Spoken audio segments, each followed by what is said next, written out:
नेवासा येथील सहाय्यक दुय्यम निबंधक कार्यालयाच्या नूतन इमारतीचे लोकार्पण राज्याचे जलसंपदा मंत्री तथा पालकमंत्री नामदार राधाकृष्ण विखे पाटील यांच्या हस्ते करण्यात आले। याप्रसंगी आमदार विठ्ठलराव लंगे प्रमुख अतिथी म्हणून उपस्थित होते। दुय्यम निबंधक कार्यालयाच्या नूतन इमारतीच्या लोकार्पण कार्यक्रमास नाशिक विभागाचे नोंदणी उपमहानिरीक्षक नितीन पिंपळे, सहजिल्हा निबंधक महेंद्र महाबरे, तहसीलदार संजय बिरादार, पोलीस निरीक्षक धनंजय जाधव, सहाय्यक दुय्यम निबंधक अंबादास पवार यांची उपस्थिती होती। तालुक्याचे लोकप्रिय आमदार माननीय विठ्ठलराव लंगेंच्या पुढाकारानं आज साधारण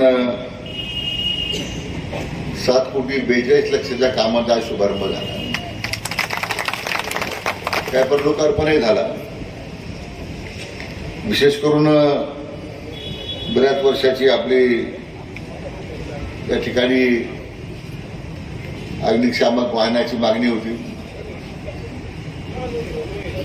आता नवीन नेतृत्व आल्यामुळे स्वाभाविक काही लोकांना नुसती आग लागली असेल म्हणून ती विझवण्याकरता विठ्ठलरावला एक अग्निशामक गरज होती, ती देऊन टाकली।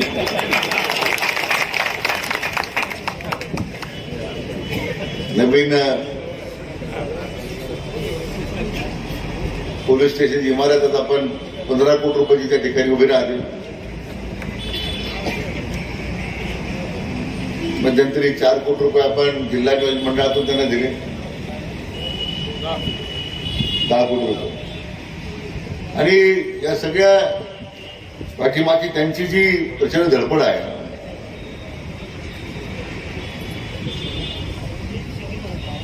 त्यानिमित्तानं आता विठ्ठलरावाच्या रूपानं विकासाचं एक नवीन पर्व सुरू झालं असं म्हणायला हरकत नाही।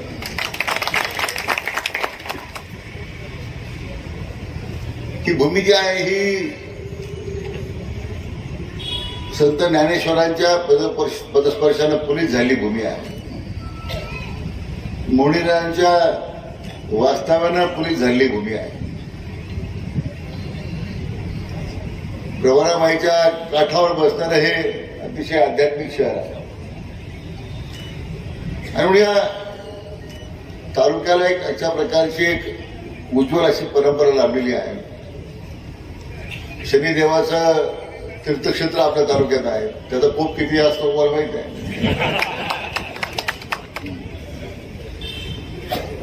मला वाटतं इथे प्रवारा काठीला देवगड संस्थान आहे, सिद्धेश्वराचं मंदिर आहे, काल भैरवचं बैरवाडीला मंदिर आहे, इथं आपल्या नेवासाचं जागृत देवस्थान गणपतीचं मंदिर आहे। म्हणजे किती अध्यात्मानं व्यापलेला आपला तालुका आहे। आणि अध्यात्माचं काम करताना हा तालुका अधर्माचे कृत्य करायला निघाला होता आणि लोकांनी त्यात दुरुस्ती केली आणि पुढे अध्यात्माच्या मार्गाने तालुका नेण्याचं काम विठ्ठलरावच्या रूपाने आपण सगळ्यांनी केलं। म्हणून मी आपल्या सर्वांचं मनापासून अभिनंदन करतो। याप्रसंगी आमदार विठ्ठलराव लंगेंसमवेत किसनराव गडाख, पंचगंगा उद्योग समूहाचे प्रभाकर शिंदे, भाजपचे जिल्हाध्यक्ष नितीन दिनकर, शिवसेनेचे नेते भाऊसाहेब वाघ, भाजपचे मंडल शहराध्यक्ष मनोज पारखे, ज्ञानेश्वर पेचे, भाजपचे राज्य सदस्य निरंजन डहाळे, सुनील वाघ, समर्पण फाउंडेशनचे डॉ करण घुले, अॅडव्होकेट अशोक गर्डक, भाजप युवा नेते ऋषिकेश शेटे उपस्थित होते। मी आदरणीय साहेबांचे अतिशय मनपूर्वक आभार मानतो की गेल्या अनेक वर्षांचा असलेला बॅकलॉग विकास कामांचा नेवासा तालुक्यातला या ठिकाणी भरून काढण्यासाठी आपल्याला साहेबांनी त्या ठिकाणी पुढाकार घेतलेला आहे। आणि त्याचाच भाग म्हणून नेवासा शहरापुरतं बोलायचं ठरलं तर नेवासा शहरामध्ये विविध विकास कामांचा भूमिपूजन, लोकार्पण आणि उद्घाटन सोहळा आदरणीय साहेबांच्या शुभ हस्ते या ठिकाणी पार पडलेला आहे। निबंधक कार्यालयाचं साहेबांनी ज्यावेळेस महसूल मंत्री होते त्यावेळेस ती इमारत पूर्ण झाली, तिचा लोकार्पण सोहळा आपण या ठिकाणी पार पाडलेला आहे। कार्यक्रमाप्रसंगी उपस्थित मान्यवरांचे सहाय्यक दुय्यम निबंधक अंबादास पवार यांनी स्वागत करून प्रास्ताविक केले, तर यावेळी ग्रामस्थ मोठ्या संख्येनं उपस्थित होते। YesNine मीडियासाठी प्रतिनिधी मंगेश निकम, नेवासा।